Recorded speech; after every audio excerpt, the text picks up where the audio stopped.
1945 সালে যে ব্যক্তি নেতাজির আদর্শকে মাথায় রেখে 3টি উর্দু শব্দকে ব্যবহার করে আর্তত্রাণ সমিতি তৈরি করেন, তিনি 1 বছরের মধ্যে একজন সাম্প্রদায়িক হতে পারেন না। গোপালচন্দ্র মুখোপাধ্যায় তা কখনোই ছিলেন না। তিনি ছিলেন, সৌরভ, সময়ের স্বাভাবিক প্রতিক্রিয়া।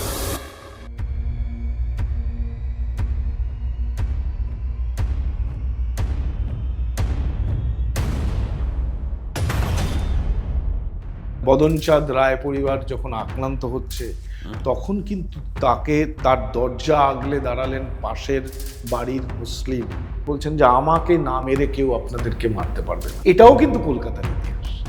যারা দাঙ্গার পরিপ্রেক্ষিতে গোপালচন্দ্র মুখোপাধ্যায়কে শুধুই হিন্দুবীর বলেন, তার এই তথ্যগুলো জানা দরকার যে তিনি কিন্তু ওই দাঙ্গার সময় ওই মুসলিম পরিবারগুলোকে বাঁচিয়ে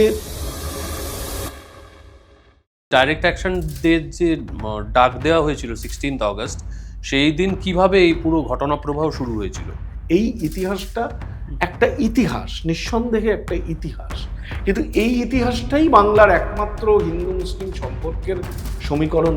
বিলিতি পোশাকের দোকান, 3 জন যুবককে দেখিয়ে আসতে হবে এবং তিনি বিলিতি পোশাকের দোকানটি ইশারায় দেখিয়ে চলে আসেন। ভয়ঙ্কর কাজটা করেছে বেঙ্গল ভলেন্টিয়ারের 3 বিপ্লবী। এই 3 বিপ্লবীটা শুনে গোপালচন্দ্র মুখোপাধ্যায় চমকে উঠছে যে তাহলে তিনি যে 3 জনকে বিলিতি পোশাকের দোকান দেখিয়ে দিলেন, এরাই কি বিনয় বাদল দীনেশ? দেখলেন যে সেটা একটি ম্যাপ। ম্যাপটা কি? ম্যাপটা হচ্ছে প্রস্তাবিত পাকিস্তান, এবং যেখানে কলকাতা শহরকে ইনক্লুড করা হয়েছে, এবং ডিনামাইট দিয়ে ওই হাওড়া ব্রিজকে উড়িয়ে দেওয়ার। গোপালচন্দ্র মুখোপাধ্যায় ঠিক করলেন যে এই শহীদ সোহরাওয়ার্দীকে তিনি শেষ করবেন, এবং শহীদ সোহরাওয়ার্দীর ওপরে তিনি অ্যাটেম্প্ট।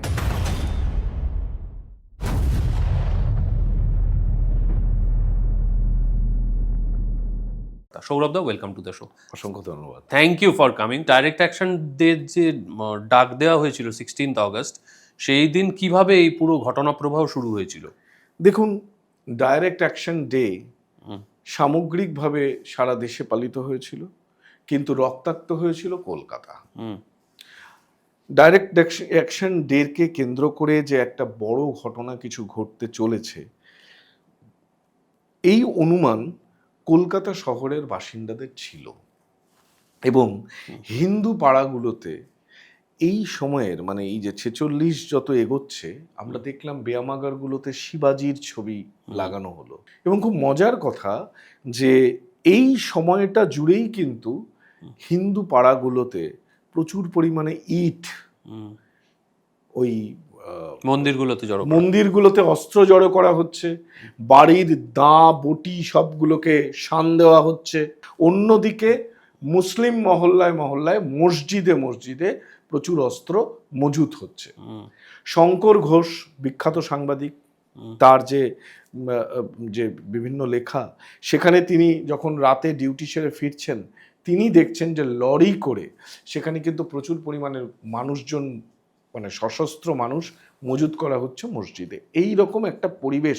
বিভাজনটা তো মানসিক বিভাজন আগে থেকেই ছিল, এবং ক্রমান্বয়ে এটা একটা রক্তাক্ত জায়গা যে নিতে পারে তার আশঙ্কাটা আরো ঘনীভূত হলো। বঙ্গবন্ধু, যিনি পরবর্তীকালে হয়েছিলেন শেখ মুজিবুর রহমান, তিনি কিন্তু সেই সময় কলকাতায়, এবং তিনি শহীদ সোহরাওয়ার্দীর একজন সৈনিক, এবং তিনি ছাত্রফ্রন্টের সঙ্গে যুক্ত। তিনি বেকার হোস্টেলে থাকছেন। সেখানে কিন্তু তার স্মৃতিকথায় তিনি লিখছেন যে তারাও রক্তাক্ত হতে পারে ডাইরেক্ট অ্যাকশন ডে। এটাকে তারা মাথায় রেখে বিভিন্ন ওই স্বাস্থ্য শিবির নিজেদের মধ্যে, যাতে কেউ আহত হলে পরে তার চিকিৎসা ফার্স্ট এডের ব্যবস্থা করা যায়, তারও ব্যবস্থা রাখছে। অর্থাৎ একটা গৃহযুদ্ধের পরিবেশ কিন্তু তৈরি হচ্ছে এই ডাইরেক্ট অ্যাকশন ডেকে কেন্দ্র করে। কেমন? এক্ষেত্রে একটা কথা আমি বলবো যে 1945 সালে যে ব্যক্তি নেতাজির আদর্শকে মাথায় রেখে ওই 3টি উর্দু শব্দকে ব্যবহার করে আর্তত্রাণ সমিতি তৈরি করেন, তিনি 1 বছরের মধ্যে একজন সাম্প্রদায়িক হতে পারেন না। গোপালচন্দ্র মুখোপাধ্যায় তা কখনোই ছিলেন না। তিনি ছিলেন, সৌরভ, সময়ের স্বাভাবিক প্রতিক্রিয়া। কেন আমি সময়ের স্বাভাবিক প্রতিক্রিয়া বলছি গোপালচন্দ্র মুখোপাধ্যায়কে? 16ই অগস্ট কিভাবে শুরু হলো, 16ই অগস্টের আমরা কি কি তথ্য পেলাম, এই বইটা লিখতে গিয়ে আমি প্রচুর লোককে ইন্টারভিউ করেছি। 16ই অগস্ট প্রথম একজন হিন্দু গোয়ালা খুন হলেন মানিকতলা সংলগ্ন যে ওই সেতু, সেখানে। হিন্দু গোয়ালা প্রতিদিনই আসে এবং বিভিন্ন বাড়িতে দুধ দেয়। তাকে আটকালো ওই লীগের ভলান্টিয়াররা, বললো যে আজকে কোনো দুধ দেওয়া যাবে না বা কোনো কাজ করা যাবে না। এই জায়গা থেকে সে বলল যে আমি তো প্রতিদিন করি, আজকেও এটা করব। এবং এই বাদানুবাদের মধ্যেই সে প্রথম খুন হলো। এবং সেই সময়টাতেই সকালবেলা, সকাল 7টার সময় ঘটলো এই ঘটনা। এবং তারপরেই কিন্তু আমরা দেখতে পাচ্ছি যে সুকিয়া স্ট্রিটে বিভিন্ন হিন্দু দোকানগুলোতে ওই যে সেদিন যে শহীদ মিনারে যে মিটিং ডাকা রয়েছে, সেখানে যে যারা সকালবেলা থেকে রওনা হয়েছেন ওইখানে যাবেন, যোগদান করবেন মিটিংয়ে, সেইখানে ওই মিছিল থেকে আসা বিভিন্ন লোকজন কিন্তু তারা ওই মিষ্টির দোকান লুট করলো। ওই মুসলিম মিষ্টির দোকান লুট করে তারা মিষ্টি খেতে শুরু করলো এবং মিষ্টির দোকান লুট হতে শুরু করলো।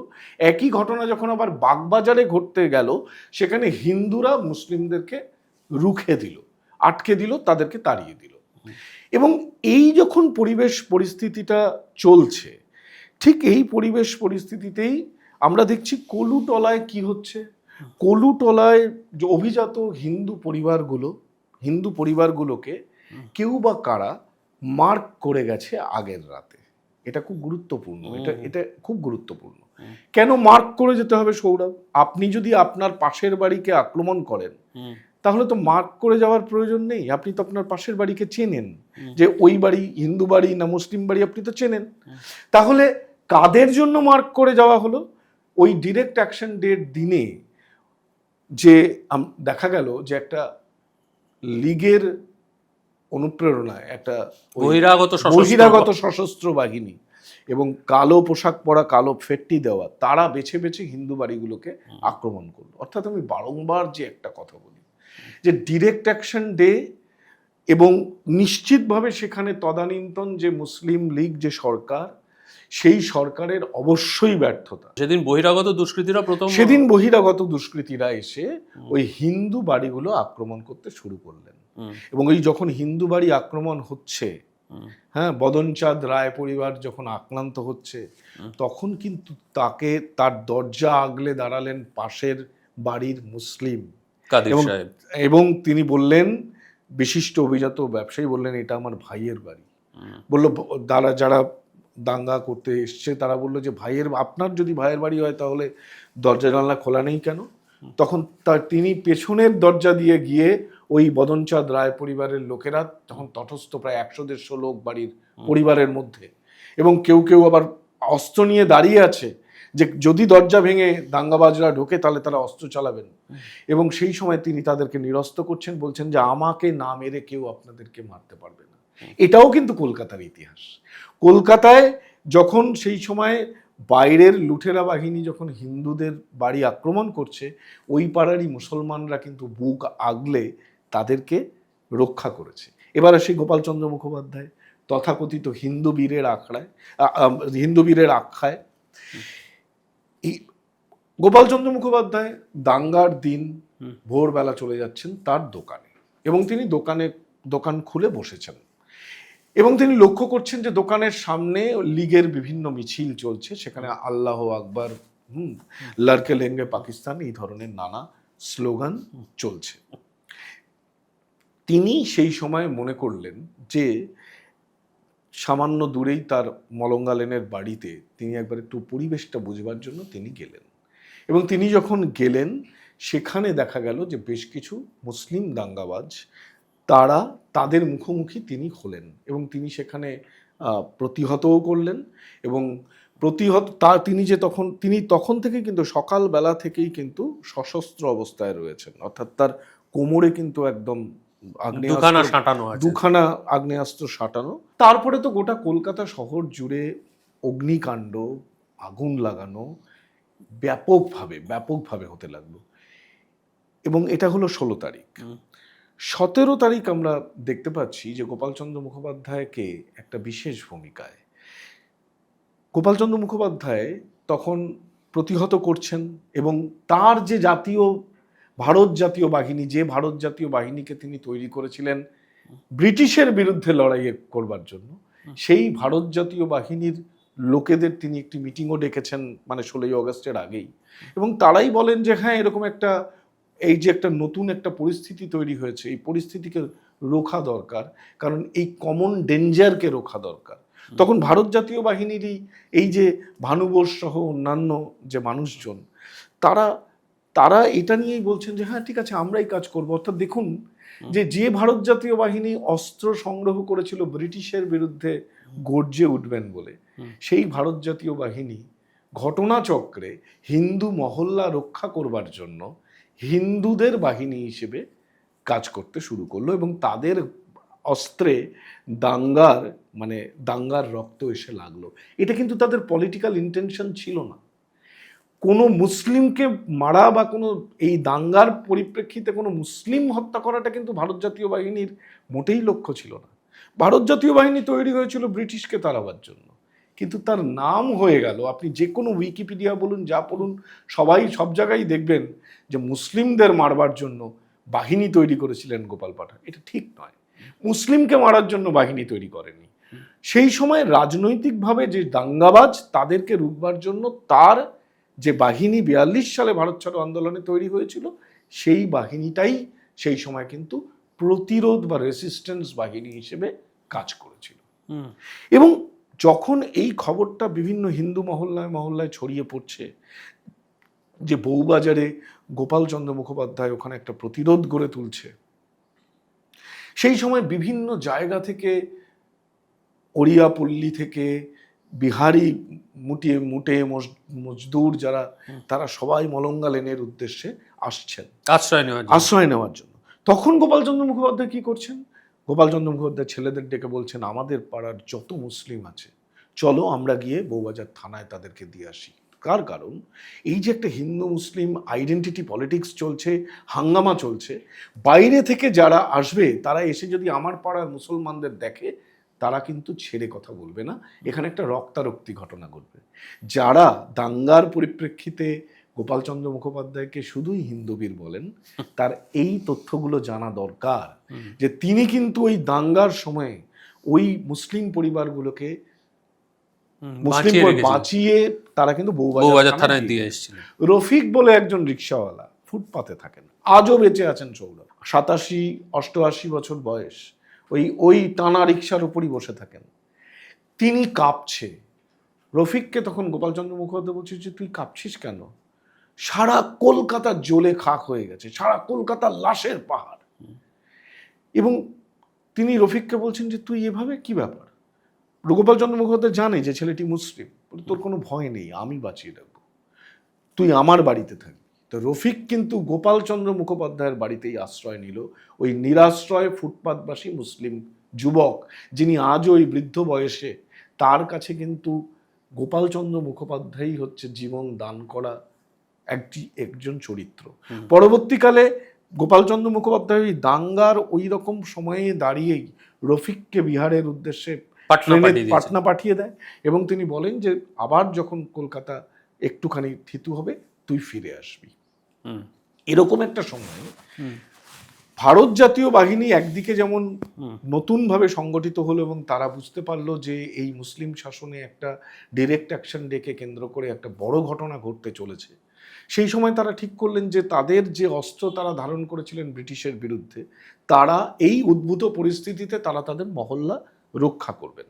এবং এই মহল্লা রক্ষার ক্ষেত্রে ক্যালকাটার সেই সময় বড় বড় যে মারোয়ারি বা হিন্দু যারা বড় বড় রাইস ব্যক্তি, বিশিষ্ট ব্যক্তি, তারা কিন্তু অস্ত্র সাহায্য, মানে তারা কিন্তু অর্থ সাহায্য করত এই গোপালচন্দ্র মুখোপাধ্যায়ের রেসিস্ট্যান্স গ্রুপকে।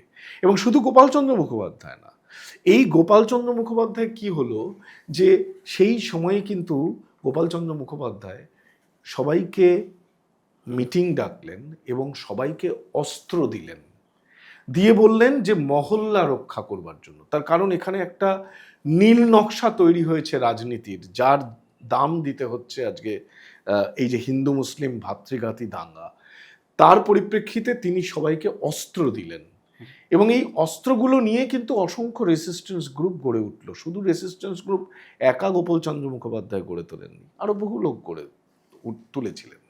পরবর্তীকালে এই অস্ত্রের ওপর নির্ভর করেই কিন্তু পাড়ায় পাড়ায় দাদারা গড়ে উঠল এবং মস্তান রাজ তৈরি হলো, যেই জায়গা থেকে লালবাজারের হিস্ট্রি শিট বলে যে গোপাল পাঠা আসলে আন্ডারওয়ার্ল্ডের বেতাজ বাদশাহ।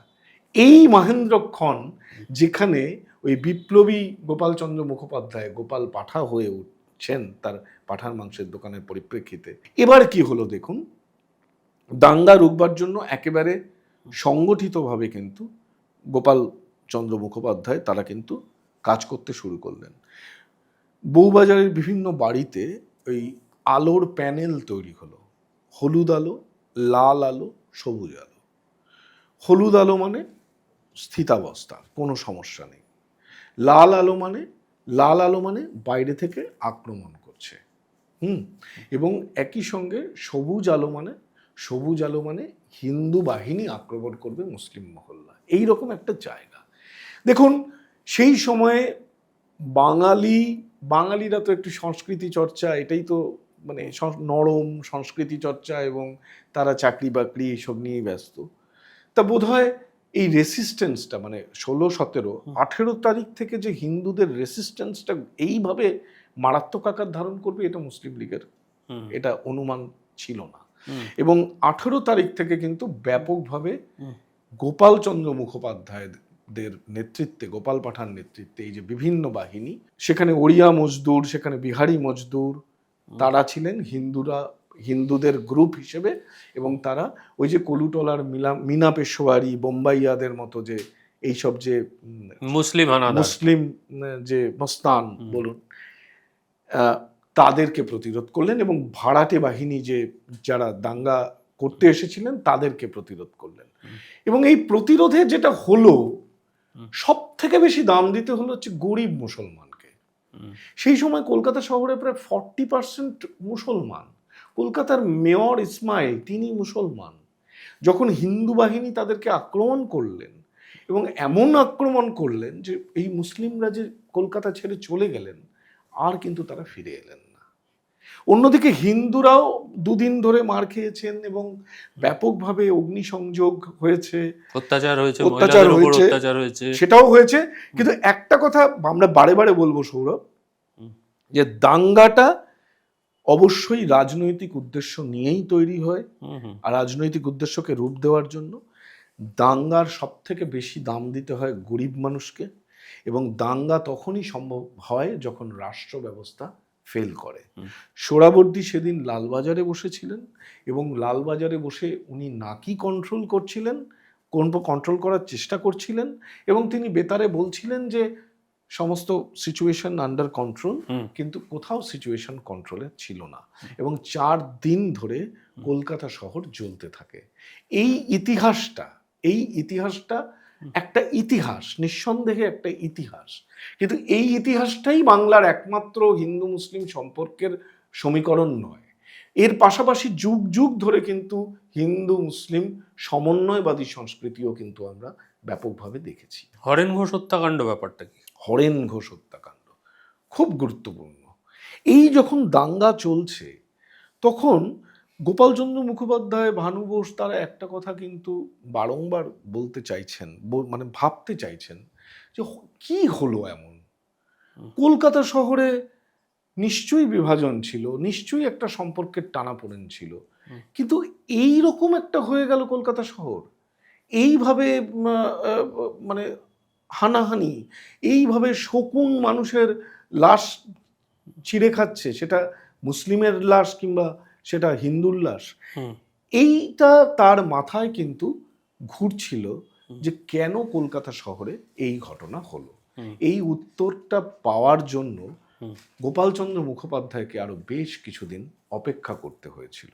হরেন ঘোষ হত্যাকাণ্ড হলো 1947 সালের 10ই জুলাই। এই ঘটনাটা একটা সিনেমার মতো। হরেন ঘোষ একজন বিখ্যাত ইমপ্রেসারিও, এবং তিনি ওই ব্রিটিশ ইন্ডিয়ায় তিনি কি করতেন, ভারতবর্ষের বিভিন্ন সাংস্কৃতিক যে ঐতিহ্য তাকে কেন্দ্র করে দেশে বিদেশে অনুষ্ঠান করতেন। এই হরেন ঘোষই কিন্তু উদয় শঙ্করকে উপহার দিয়েছিলেন পৃথিবীর সংস্কৃতিপ্রেমী মানুষের কাছে। হরেন ঘোষ যে সে ব্যক্তি ছিলেন না, তাকে জওহরলাল নেহরু চিনতেন, তাকে শহীদ সোহরাওয়ার্দীও চিনতেন, তাকে সমস্ত কর্তা ব্যক্তিরা, বিশিষ্ট ব্যক্তিরা চিনতেন, এবং তিনি প্রেসিডেন্সি কলেজের উজ্জ্বল ছাত্র। এবং এই অনুষ্ঠান আয়োজক, তার অফিস ছিল ধর্মতলায়।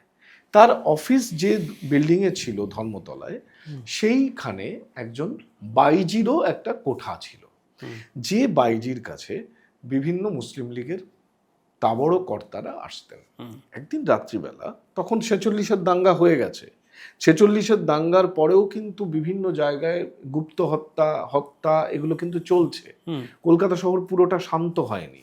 এবং মজার ঘটনাটা কি হলো, দাঙ্গা, ভালোবাসা কতটা সংক্রামিত, নিশ্চয়ই সংক্রামিত হয়, কিন্তু ঘৃণাটা সংক্রামিত হয় আরো অনেক বেশি। কলকাতা থেকে যে সমস্ত মুসলিমরা চলে গেল, খিদিরপুর ডকে যারা কাজ করতো বিভিন্ন জায়গায়, হিন্দুদের প্রত্যাঘাতে যারা চলে গেল, ফিরে গিয়ে তারা নোয়াখালীতে গিয়ে তাদের এই হিন্দুদের দ্বারা অত্যাচারিত হওয়ার গল্পগুলি বলল, এবং সেখানে গোলাম সারোয়ারের নেতৃত্বে মুসলিমরা আক্রমণ করলো হিন্দুদের, এবং নোয়াখালীর সেই ভয়ঙ্কর দাঙ্গা হলো। আবার ওই ঘটনার পরিপ্রেক্ষিতে সেখানে হিন্দু আক্রান্ত হয়েছে, এই ঘটনা ছড়িয়ে পড়লো বিহারে, সেখানে গিয়ে আবার হিন্দুরা আক্রমণ করলো মুসলিমকে। অর্থাৎ এইভাবে কিন্তু একটা দাঙ্গা ছড়াচ্ছিল, এবং মহাত্মা সেই সময় বিভিন্ন জায়গায় ঘুরে বেড়াচ্ছিলেন, যদিও তিনি কিন্তু কলকাতা শহরে আসেননি।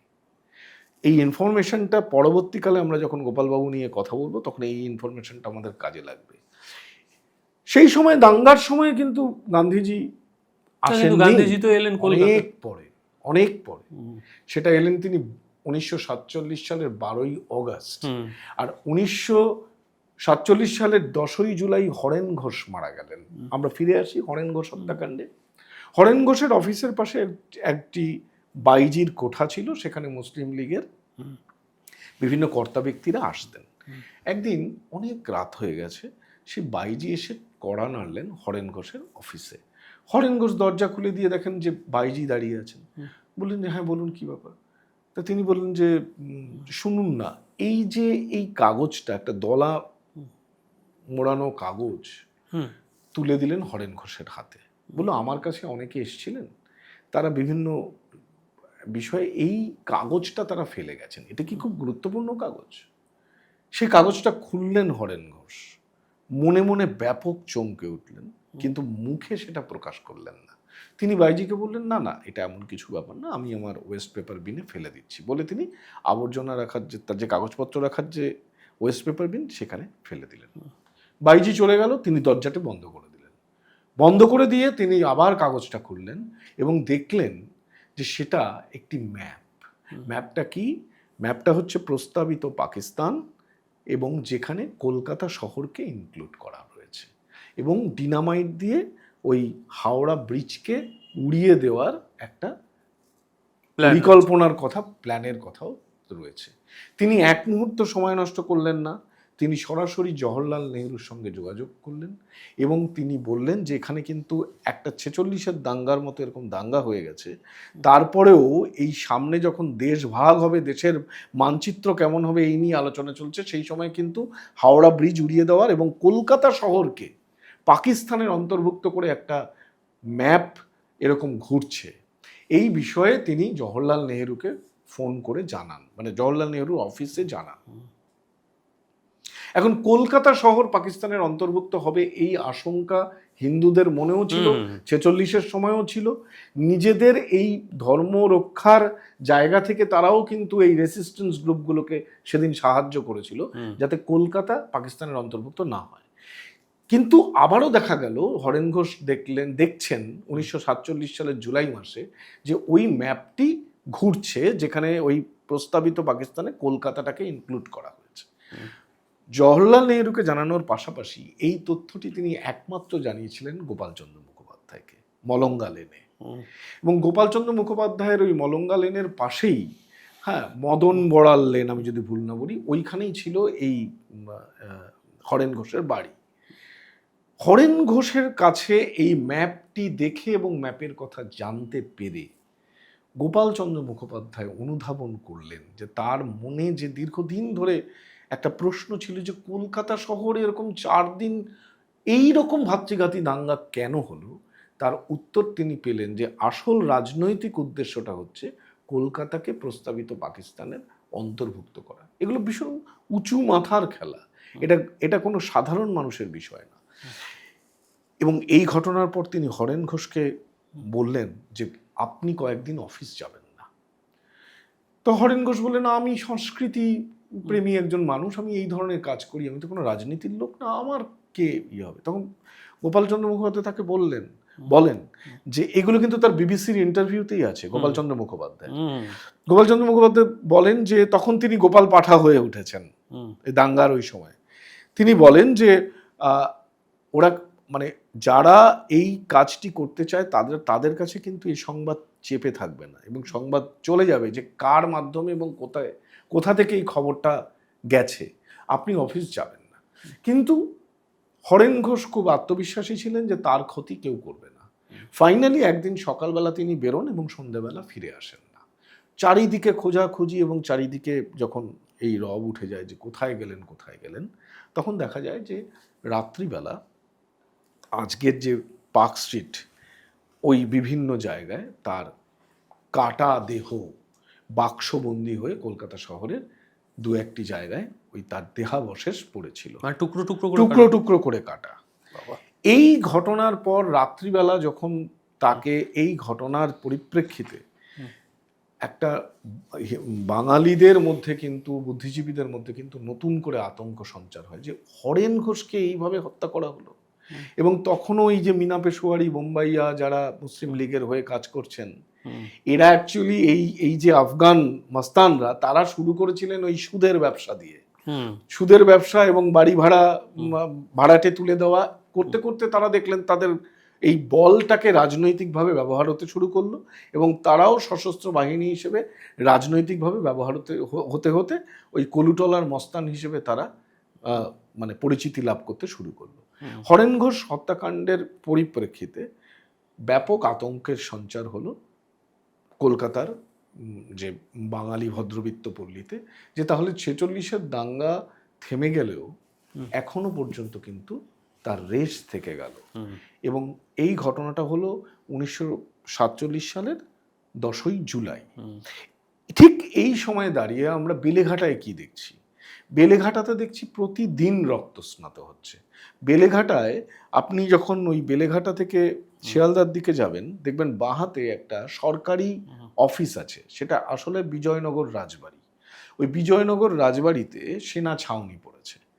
যে ওই বেলেঘাটাও কিন্তু ভীষণ রক্তস্নাত হয়েছে বারে বারে। হিন্দু মুসলমান দাঙ্গা, বাঙালি অবাঙালি দাঙ্গা, এইগুলোর জেরে কিন্তু হয়েছে। ওখানে একটা জায়গা ছিল মিয়া বাগান, যেখানে এখন হিন্দু পাড়া, একসময় ওখানে মুসলিম বসতি ছিল।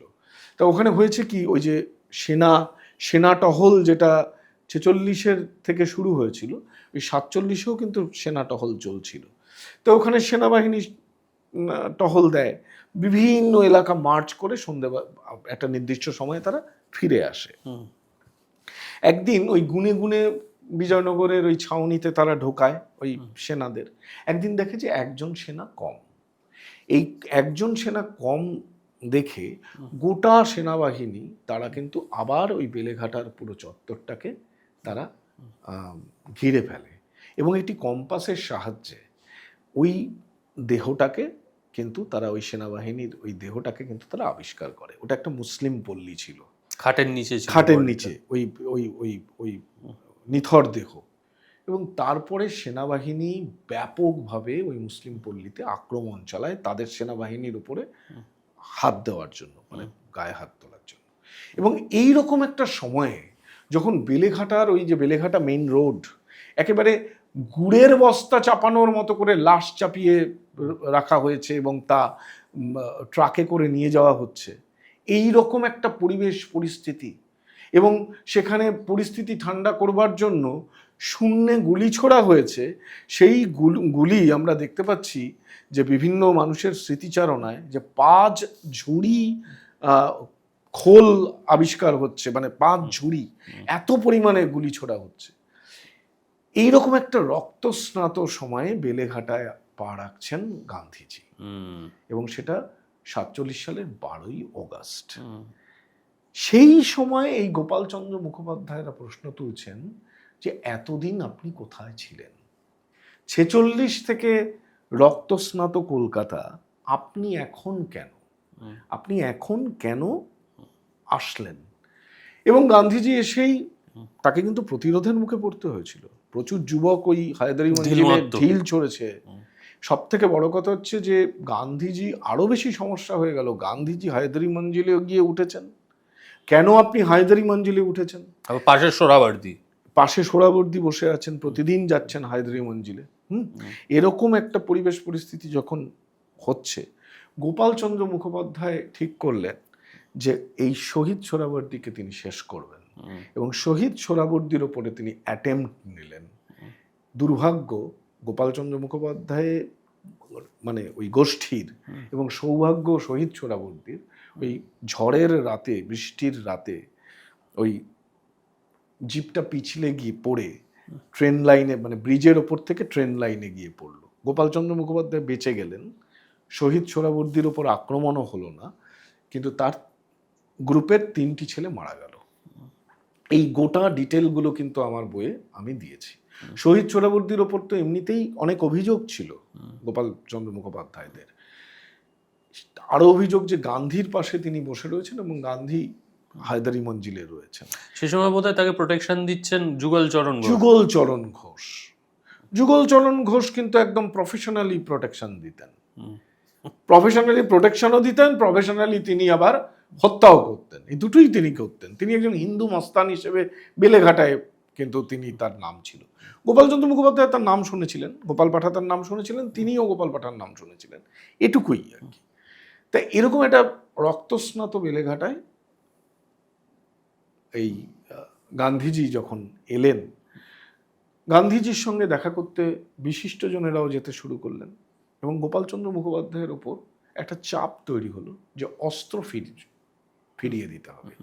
সমস্ত রেসিস্ট্যান্স গ্রুপগুলো অস্ত্র ফেরাতে শুরু করলো। গোপালচন্দ্র মুখোপাধ্যায় বলল, আমি দেখাও করব না, অস্ত্রও ফেরাবো না। যে অস্ত্রে আমি মহল্লা রক্ষা করেছি, সেটা যদি আমি একটা ব্লেড দিয়েও রক্ষা করে, একটা পেরেক দিয়েও রক্ষা করে থাকি, আমি সেই পেরেকটাও ওনার কাছে সমর্পণ করব না। গান্ধীর প্রতি একটা ঘৃণা ছিল গোপাল পাঠাদের, কারণ তিনি সুভাষ বিরোধী এইরকম একটা, তিনি আসেননি কলকাতায়। সেই সময়ে যত কংগ্রেসের নেতারা, আঞ্চলিক নেতারা ছিলেন, তারা গোপালচন্দ্র মুখোপাধ্যায়ের কাছে গেলেন এবং বিধানচন্দ্র রায় ফরমান জারি করলেন যে তাকে যেতেই হবে। তিনি গেলেন। এইগুলো জানেন, নির্মল বসু তার ডায়েরির অনেকগুলো পাতায় অনেক কিছুই লিখেছেন, কিন্তু এইগুলো লেখেননি। এগুলো গোপালচন্দ্র মুখোপাধ্যায়ের, যে অধ্যাপক নির্মলচন্দ্র বসুর কথা আমি বলছি, যিনি গান্ধীজির সেক্রেটারি ছিলেন, তার ওই ডায়েরি ছিল। সেখানে 46-এর দাঙ্গার পরিপ্রেক্ষিতেও অনেক বিষয় ছিল, কিন্তু এই গোপালচন্দ্র মুখোপাধ্যায়দের মতো প্রান্তিক নামগুলো সেখানে নেই। দাঙ্গার দিনগুলোতেও তিনি খুব একটা কিছু লেখেননি।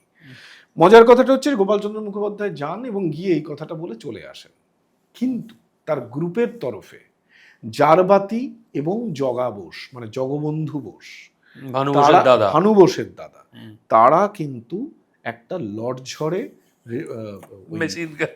মেশিন গান দিয়ে এসেছিল, স্টেন গান দিয়ে এসেছিল, ভাঙা স্টেন গান আর ভাঙা পিস্তল, এই দুটো ঠিক। এবারে নিহার রায় প্রশ্ন করেছিলেন, পুলিশ কর্তা নিহার রায় প্রশ্ন করেছিলেন শেষ জীবনে গোপালচন্দ্র মুখোপাধ্যায়কে, যে আচ্ছা, আপনি কি সত্যি গান্ধীজিকে অস্ত্র সমর্পণ করেছিলেন? তখন তিনি উত্তরে বলেছিলেন যে হ্যাঁ, আমাদের তরফ থেকে একটা ওই লড়ঝড়ে একটা স্টেন গান দেওয়া হয়েছিল। তার মানে তিনি ভাঙলেন না, মানে তিনি নিজে ভাঙলেন না, কিন্তু যাই হোক পরিস্থিতির জেরে তার গ্রুপকে, মানে এইটা মচকাতে হয়েছিল, এবং একটা প্রতীকী হিসেবে তিনি সমর্পণ, মানে তার গ্রুপের তরফে সমর্পণ করেছিলেন। ভিক্টোরিয়া মেমোরিয়ালে যদি যান, দেখবেন সেই স্টেন গানটি রয়েছে, এবং সেই স্টেন গানে যে জগবন্ধু বোস এই স্টেন গানটি সমর্পণ করেছিলেন, সে ছবিও বেরিয়েছিল কাগজে, সেই ছবিও কাগজে রয়েছে। সেই স্টেন গানের ছবি কিন্তু রয়েছে, এবং গান্ধীজিকে সমর্পণ করছেন। এর পরপরই যেটা দেখা যাচ্ছে যে 15ই অগস্ট স্বাধীনতা এবং ওই আপনার মানে বউবাজার জুড়ে মিছিল বেরিয়েছে, হিন্দু এবং মুসলিম পরস্পরকে জড়িয়ে ধরছে। সেদিন যেমন নিষ্প্রদীপ রেখেছিলেন ওই গান্ধীজি, বেলেঘাটায় তার ঘর নিষ্প্রদীপ রেখেছিলেন, গোপাল পাঠাও সেদিন কিন্তু মলঙ্গা লেন ছেড়ে বেরোননি। তার মনে শুধু একটাই প্রশ্ন জাগলো যে আজ সব কিছু হিন্দু মুসলিমের যে ভ্রাতৃত্ববোধ, যে ভ্রাতৃত্ববোধ নিয়ে তারা বড় হয়েছেন, সেই একই তো রয়েছে ছবিটা। মাঝখানে তাহলে এই কালো অধ্যায়টা কিভাবে তৈরি হলো? এই কালো অধ্যায়, সেখানে বিজয় সিং নাহার স্থানীয় বিধায়ক, কাউন্সিলর, তিনি কিন্তু বিজয় মিছিল বার করেছেন 15ই অগস্ট স্বাধীনতা দিবসের উপলক্ষে, এবং গোপাল পাঠা কিন্তু সেই বসে আছেন মলঙ্গায়। এবং এই জায়গা থেকে যে স্বাধীনতা হলো, আবারও হিন্দু মুসলিম পরস্পরকে আলিঙ্গন করছে, শুধু মাঝখানের একটা কালো অধ্যায় কিন্তু মানে জেগে রইল। গোপালচন্দ্র মুখোপাধ্যায়ের একেবারে ছেলেবেলার সময়টা নিয়ে যদি কথা বলি, এই যে গোপালচন্দ্র মুখোপাধ্যায়, তার শৈশব নিয়ে কিন্তু সেরকম কোনো ডকুমেন্টস তার পরিবারের কাছেও নেই, বা তার সেই সময়ের মানুষরা কেউ বেঁচে নেই। এই জায়গাটায় আমি কিন্তু বেশ কিছু স্মৃতিকথার উপর নির্ভর করেছি। আমি বিভিন্ন বিপ্লবীদের স্মৃতিকথায় পেয়েছি যে মলঙ্গা লেনকে কেন্দ্র করে কিভাবে বিপ্লবী আখড়াগুলো গড়ে উঠছিল। তখন ধরুন বিপিন বিহারী গাঙ্গুলি অত্যন্ত সক্রিয়। কিরকম হচ্ছে ঘটনাটা, যে ওখানকার ওই শুধুমাত্র মলঙ্গা লেন নয়, এই গোটা মধ্য কলকাতা, এই গোটা মধ্য কলকাতা জুড়ে বউবাজার তখন কিন্তু বিপ্লব তীর্থ বউবাজার। এই মলঙ্গা লেন শুধু না, এই গোটা এলাকা, বিভিন্ন ব্যায়ামাগার, এগুলোকে কেন্দ্র করে কিন্তু বিপিন বিহারী গাঙ্গুলির মতো বিপ্লবীরা, তারা কিন্তু আরো অনেক মানুষ আছেন, তারাও কিন্তু সক্রিয় ছিলেন। গোপালচন্দ্র মুখোপাধ্যায় যখন একটু একটু বড় হচ্ছেন, তখন এই শৈশবটাকে বিভিন্ন অনুমান এবং পার্শ্ববর্তী বিভিন্ন তথ্যের সাপেক্ষে আমি তার এই শৈশবটাকে একটা তথ্য নির্ভর কল্পনা করেছি। বেশ, এটা তথ্যের বাইরে দাঁড়িয়ে কোনো কল্পনা নয়। ধরুন যে গোপালচন্দ্র মুখোপাধ্যায় অস্ত্র দেখতে পাচ্ছেন তার বাড়িতেই। এবারে গোপালচন্দ্র মুখোপাধ্যায়কে কিভাবে ব্যবহার হচ্ছে আপনি জিজ্ঞাসা করলেন। ধরুন তারই কাকার কোনো শিষ্য বললেন যে এই টিফিন বাক্সটা একটুখানি ইন্ডিয়ান মিরর স্ট্রিটে কোথাও গিয়ে একটু দিয়ায় তো একজনকে। তো গোপাল পাঠা গেছেন, মানে তখন উনি গোপাল পাঠা হননি, গোপালচন্দ্র মুখোপাধ্যায় গেছেন, দাঁড়িয়ে আছেন। তিনি জানেন না কাকে এই টিফিন বাক্স দেবেন, তিনি জানেন না এই টিফিন বাক্সে কি আছে। হঠাৎ একজন মনে হলো একজন খুব বেশ গুরুগম্ভীর মানুষ তার সামনে আসছে, তিনি ভাবলেন এই লোকটাকেই দিতে হবে, কিন্তু তার পাশ দিয়ে বেরিয়ে গেল। তারপরেই দেখা যাচ্ছে যে একটা লোক হইচই করে, হ্যাঁ আমার টিফিন বাক্সটা ফেলে এসছি রে করতে করতে তার সামনে এসে দাঁড়ালো। হ্যাঁ বাবা দে দে দে টিফিন বাক্সটা। সেখানে একটা হক চকিয়ে যায় যে সে তো চেনে না, এ কে, জানে না। সে টিফিন বাক্সটা দিয়ে দেয়, তাকে দিতে বলা হয়েছে, সে দিয়ে দিয়েছে। সে যখন ফিরে আসছে, পাশ থেকে একজন হয়তো বা একজন বলছে তাড়াতাড়ি বাড়ি চলে যাও, বন্দে মাতরম। এই বন্দে মাতরম কথাটা সে শুনতে পাচ্ছে, অল্প বয়স, এবং তিনি শিহরিত হচ্ছেন। তার মনে হচ্ছে যে তিনি কি কাণ্ড এমন করলেন যার জন্য পাশ থেকে কেউ তাকে সতর্ক করে গেল যে তাড়াতাড়ি বাড়ি চলে যাও, এখানে দাঁড়িয়েও না, বন্দে মাতরম। তিনি আলো আঁধারির মধ্যে দেখছেন যে বিভিন্ন লোকজন, তার মাঝখানেই তিনি দেখতে পাচ্ছেন যে একটা গোপন ঘরোয়া আলোচনায় ওই অস্ত্র তিনি দেখতে পাচ্ছেন, রিভলভার দেখতে পাচ্ছেন তিনি। এবং তিনি, তার মনে ধারণা হচ্ছে যে মলঙ্গা লেন থেকে ওই অনতি দূরে তিনি ওই টিফিন বাক্স করে, ভারী টিফিন বাক্সটা যে একজনের হাতে দিলেন, তার দৃঢ় বিশ্বাস যে তার মধ্যে নিশ্চয়ই ওই আগ্নেয়াস্ত্র রয়েছে। এই বন্দে মাতরম ধ্বনিটা কিন্তু তাকে রোমাঞ্চিত করছে, সে ঘুমোতে পারছে না। সে বন্দে মাতরম ধ্বনিটা তাকে বারে বারে চালিত করছে।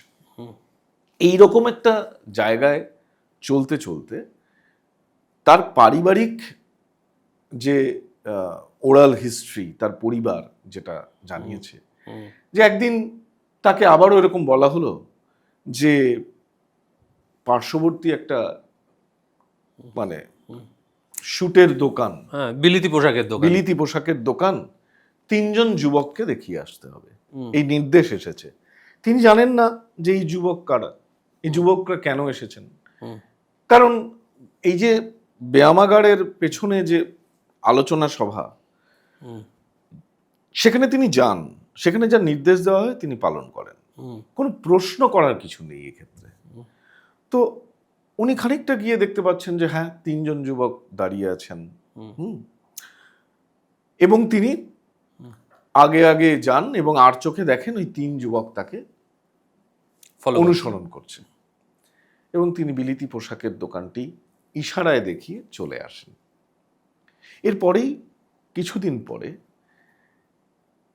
1930 সালের 9ই ডিসেম্বর, 1930 সালের 9ই ডিসেম্বর বিখ্যাত মহাকরণের সেই অলিন্দ যুদ্ধ। এবং পরের দিন তিনি, এই 3জন কারা তিনি জানেন না, কিছুই জানেন না। পরের দিন যে কাগজে কাগজে সকালবেলা আলোচনা, সবাই মিলে আলোচনা করছে অলিন্দ যুদ্ধে 3জন বিপ্লবীর যে এই যে বীরত্বে সিমসনকে হত্যা করেছে, সিমসন মারা গিয়েছেন, এবং এই ভয়ঙ্কর কাজটা করেছে বেঙ্গল ভলেন্টিয়ারের 3 বিপ্লবী। এই 3 বিপ্লবীটা শুনে গোপালচন্দ্র মুখোপাধ্যায় চমকে উঠছেন যে তাহলে তিনি যে 3জনকে বিলিতি পোশাকের দোকান দেখিয়ে দিলেন, এরাই কি বিনয় বাদল দীনেশ? তিনি দেখছেন যে সিমসন সাহেবের হত্যার যে রিপোর্টিং বিভিন্ন কাগজগুলোতে, সেই সময়কার কাগজগুলোতে রয়েছে, এবং তিনি বুঝলেন যে আর কেউ না, তিনি বিনয় বাদল দীনেশকেই এই বিলিতি পোশাকের দোকান দেখিয়ে দিয়েছেন। তো এই গোপালচন্দ্র মুখোপাধ্যায় কিন্তু এরকমই কিন্তু নানা পরিবেশের মধ্যে দিয়ে বড় হচ্ছেন। তার একটু যখন তিনি বড় হয়েছেন, গাট্টা গোট্টা হয়েছেন, তিনি ব্যায়াম করেন।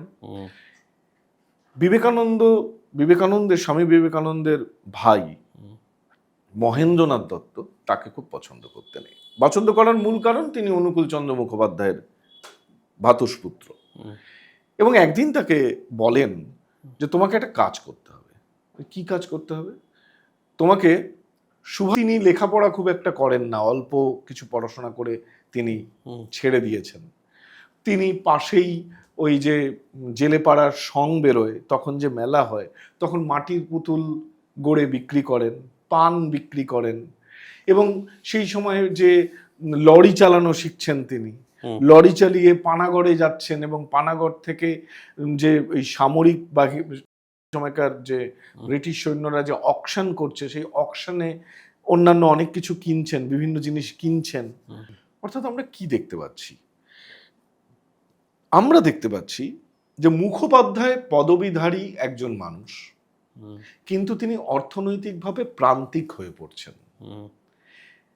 মুখোপাধ্যায় সমাজপতি আমাদের বাঙালি সমাজে, সেই সময়ে তো বটেই, কিন্তু গোপালচন্দ্র মুখোপাধ্যায় হলেও অর্থনৈতিক বিচারে তিনি প্রান্তিক, এবং নানা ধরনের বেঁচে থাকার জন্য ছোটখাটো নানা কিছু কাজকর্ম করে তিনি বড় হচ্ছেন। এরই মধ্যে তার কাকা জেল থেকে মুক্ত হয়ে এসেছেন, এবং এই জেল থেকে মুক্তি পাওয়ার আগেই আমরা দেখতে পাচ্ছি যে গোপালচন্দ্র মুখোপাধ্যায় বুলাকি মিয়া বলে একজন স্থানীয় যে কসাই, তার কাছে মাংস কাটার কাজ শিখছেন। এবং তার কাকা অনুকূলচন্দ্র মুখোপাধ্যায় জেল থেকে বেরিয়ে আসবার পরে ওই বউবাজারে তিনি ওই অনুকূলচন্দ্র মুখোপাধ্যায়ের নামে একটি মাংসের দোকান প্রতিষ্ঠা হচ্ছে, হিন্দু মাংসের দোকান। এবং এই মাংসের দোকানটা যখন তৈরি হচ্ছে, তখন কিন্তু এই মাংসের দোকানে স্থায়ীভাবে কালী মন্দির তৈরি হচ্ছে, এবং তার যে আসনটা তৈরি হচ্ছে, সেখানে বিভিন্ন তীর্থস্থানের জল নিয়ে আসা হচ্ছে ঘটে। অর্থাৎ পুরোদস্তুর একটা যেন কালী মন্দির, তাতে পঞ্চমুণ্ডির আসনও ছিল, সেখানে বলি দেওয়ারও ব্যবস্থা ছিল, পাশে একটা পাঠা বলি দেওয়ারও ব্যবস্থা ছিল। এবং গোপালচন্দ্র মুখোপাধ্যায় তার জীবনের শেষ দিন পর্যন্ত প্রথমে বউবাজার এবং পরবর্তীকালে ভবানীপুর নিয়মিত ওই পূজাটি কিন্তু করেছেন, এবং সকালবেলা প্রতিদিন ওই জবার মালা কিনে মাকে চড়িয়ে তারপর পুজো দিয়ে তার ব্যবসা শুরু করছেন। এবং সময়টা মনে করুন যে সময়টা তখন অবিভক্ত বাংলায় মুসলিম শাসন চলছে, অর্থাৎ প্রধানমন্ত্রী মুসলিম। এবং এই যে মুসলিম প্রধানমন্ত্রীর আমলে যে ঘটনাগুলো ঘটছে, আমরা যখন 46 নিয়ে আলোচনা করব, তার আগের দশকগুলোকে নিয়ে তো একটু আলোকপাত করা উচিত। হঠাৎ ঝটকা মাংসের, হিন্দু পাঠান মাংসের দোকান প্রয়োজন হলো কেন? এভাবে একটা খাবারের বিষয় নিয়ে হিন্দু পাঠার মাংসের দোকান প্রয়োজন হলো কেন? সেই যে আমরা সাংস্কৃতিকভাবে একটু আলাদা, এটা বোঝানোর প্রয়োজন হচ্ছে কোন সময়ে। সেই সময়ে যখন এখানে মুসলিম শাসন চলছে এবং ফজলুল হক প্রথম প্রধানমন্ত্রী, তার সময়ে যদিও এতটা সাংস্কৃতিক বিভাজন হিন্দু মুসলিমের মধ্যে, এতটা সাংস্কৃতিক বিভাজন কিছু হয়নি। সাংস্কৃতিক বিভাজন, হিন্দু মুসলিমের সাংস্কৃতিক বিভাজন একটা বড় আকার ধারণ করছে অবশ্যই সোহরাওয়ার্দীর সময়। কারণ সেই সময়গুলোতে অনেকগুলো ঘটনা ঘটছে। যেমন কলকাতা বিশ্ববিদ্যালয়ের যে প্রতীকটা, সেটা কেন হিন্দু মনে হবে? সেটা কেন হিন্দু বিষয়ে হবে? প্রতীকের মধ্যে এইখানে শিক্ষা প্রতিষ্ঠানে একটা হিন্দু ছায়া কেন থাকবে? এইটা নিয়ে প্রশ্ন তুললেন আকরাম খাঁ, মৌলানা আকরাম খাঁ, মুসলিম লীগের খুব বিখ্যাত মানে বুদ্ধিজীবী। এবং সমস্ত ওই সময়েই কিন্তু দেখা যাচ্ছে যে সম্ভ্রান্ত মুসলিমরা বলুন বা সাধারণ মুসলিমরা, তারা ওই যে ধুতি ছেড়ে ওই চোস্তা পড়তে শুরু করলো। তার আগে কিন্তু বাংলার মুসলমানরাও তারা কিন্তু ধুতি বা এইসবই পড়তেন। অর্থাৎ একটা সাংস্কৃতিক বিভাজন হচ্ছিল। এই সাংস্কৃতিক বিভাজনেরও অনেক ব্যাখ্যা আছে। তার কারণ আমাদের যে হিন্দু জাতীয়তাবাদ, মানে জাতীয়তাবাদের যে নতুন যে নবোদ্ভূত যে জাতীয়তাবাদ, সেই জাতীয়তাবাদটা অনেকেই কিন্তু মনে করেছেন যে সেটা হচ্ছে হিন্দু জাতীয়তাবাদ। ধরুন অরবিন্দ, স্বামী বিবেকানন্দ, ব্রহ্মবান্ধব উপাধ্যায়ের মতো যে মানুষরা, মনীষীরা, এই যে প্রথমে এসেছিল যে ইংরেজি শিক্ষা গ্রহণ করে ডিরোজিওর শিষ্যরা গোমাংস ভক্ষণ করে ব্রাহ্মণ এবং হিন্দু ধর্মকে অস্বীকার করে, কিন্তু তারপর ইংরেজি শিক্ষায় শিক্ষিত হওয়ার পরে এবং বেশ খানিকটা তারা নিজেরা এগিয়ে যাওয়ার পরে তারা কিন্তু একটা মানে এই নব হিন্দু জাগরণ দেখা যায়। একটা মানে ব্রিটিশের বিরুদ্ধে লড়াইয়ে হিন্দুত্ব একটা বড় প্রেরণার উৎস, এই এক ভাবধারাটা কিন্তু গড়ে ওঠে, যেখানে বিভিন্ন অনুশীলন সমিতি সহ যে বিভিন্ন গুপ্ত সমিতি, সেখানে আমরা দেখি কালীর সামনে বুকের রক্ত দিয়ে, বেলপাতা দিয়ে তারা বিপ্লবী হচ্ছেন। এই যে সেখানে তো হিন্দুত্ববাদটা, এটা রাজনৈতিক হিন্দুত্ববাদ, মানে একটা তার একটা আগের স্টেজ, যেখানে বিপ্লবী কর্মকাণ্ডে এই হিন্দু যে পরিচয়বাদটা, এই পরিচয়বাদ ব্রিটিশের বিরুদ্ধে একটা জোরালো একটা বন্ধন হতে পারে। এই জায়গা থেকে কিন্তু আমরা দেখতে পাচ্ছি যে হিন্দুত্ববাদের নব উন্মেষ ঘটছে। ঠিক সেই সময়ই ইংরেজি শিক্ষা থেকে প্রথমে দূরে থাকা এবং তারপরে মুসলিমদের উপলব্ধি হয় যে হিন্দুরা ইংরেজি শিক্ষার জন্য, ইংরেজদের সান্নিধ্যে আসার জন্য তারা জীবনে অনেক উন্নতি করতে পেরেছেন। অন্যদিকে ইংরেজি শিক্ষার থেকে দূরে থেকে মুসলিমরা অনেকটাই সামাজিকভাবে পিছিয়ে গিয়েছেন। এবং আস্তে আস্তে কিন্তু বিভিন্ন যে মুভমেন্টগুলো তাদের মানে মুসলিম সমাজের ভেতরে হতে থাকে সারা ভারতবর্ষ জুড়ে, সেখানে একদিকে হিন্দু জাতীয়তাবাদ আর অন্যদিকে ইন্টারন্যাশনাল ব্রাদারহুড, এই দুয়ের মানসিক বিভাজন কিন্তু ছিলই। এই মানসিক বিভাজনের জায়গা থেকেই কিন্তু দেখা যাচ্ছে যে ওই পাঁঠার মাংসের দোকানও হিন্দু পাঁঠার মাংসের দোকান হিসেবে প্রকাশ করছে। আমি এই প্রেক্ষাপটটা বললাম যে এই সমস্ত প্রেক্ষাপটগুলোই কিন্তু একটা চরম পরিণতির দিকে নিয়ে গেছে 46-এ।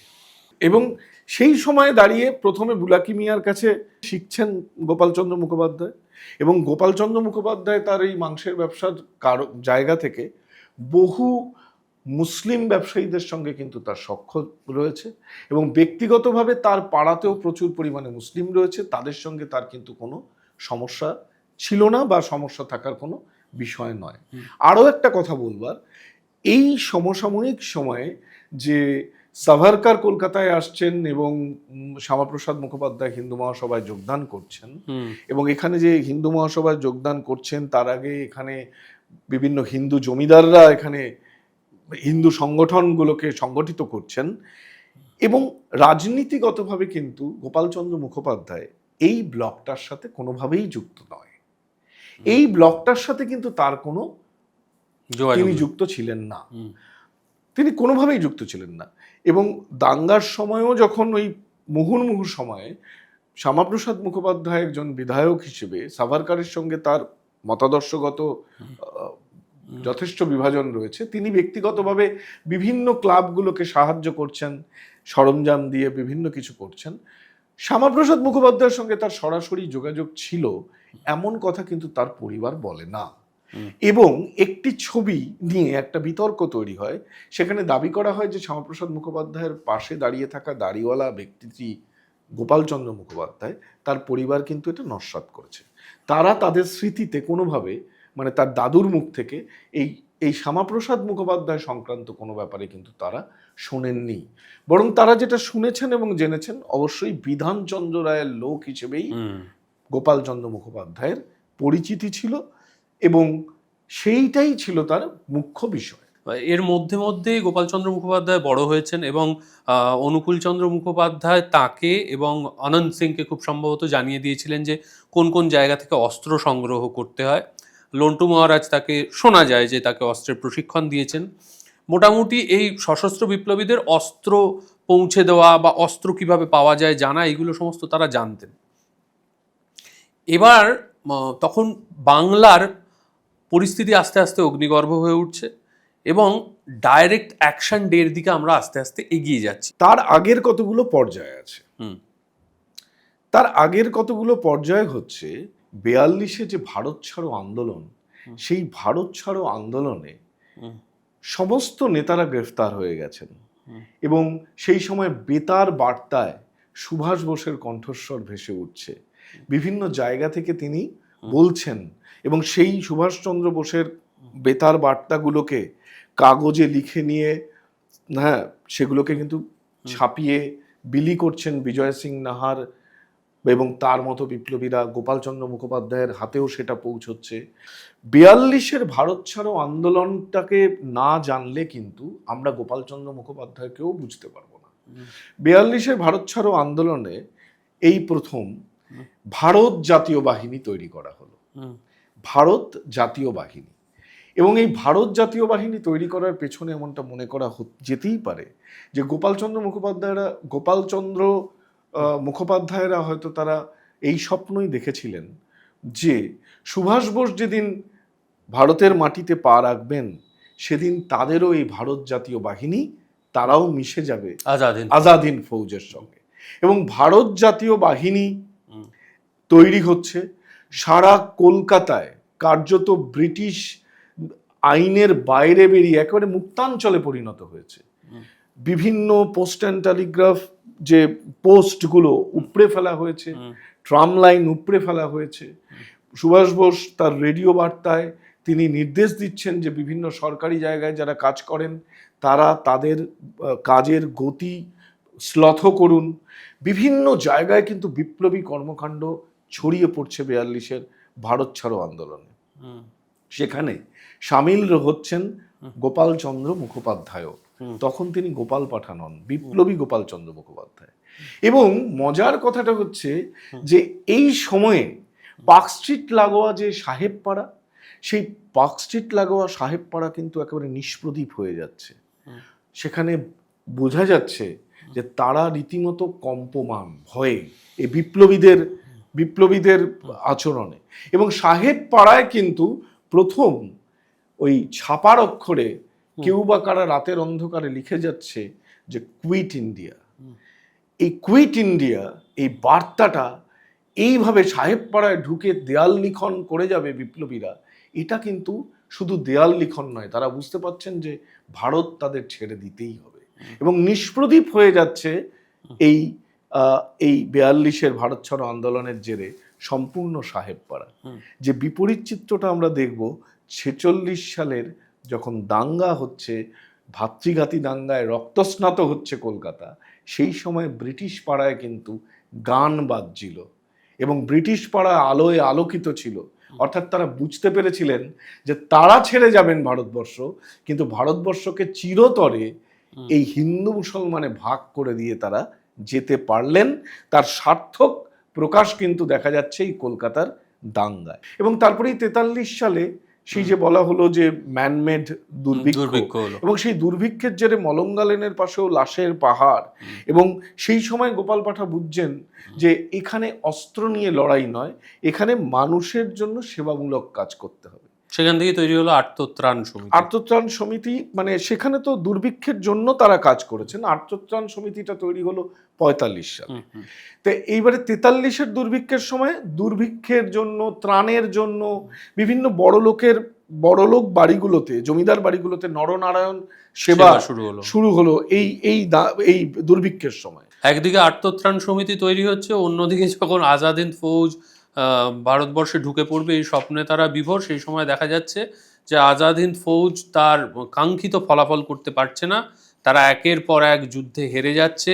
তারপর হঠাৎ খবর এলো যে বিমান দুর্ঘটনায় তাদের স্বপ্নের নায়ক নেতাজি সুভাষচন্দ্র বোসের মৃত্যু হয়েছে। তিনি বিশ্বাস রাখছেন যে সুভাষ একদিন ফিরে আসবে। শুধু উনি না, এটা তো অনেক মানুষই বিশ্বাস রাখতেন, উনিও বিশ্বাস রাখতেন সুভাষচন্দ্র বসু ফিরে আসবেন। এবং যত সুভাষচন্দ্র বসুর সঙ্গে কানেক্টেড যত লোক, তাদের সঙ্গে কিন্তু জীবনের শেষ দিন পর্যন্ত গোপালচন্দ্র মুখোপাধ্যায় যোগাযোগ রেখে চলছেন।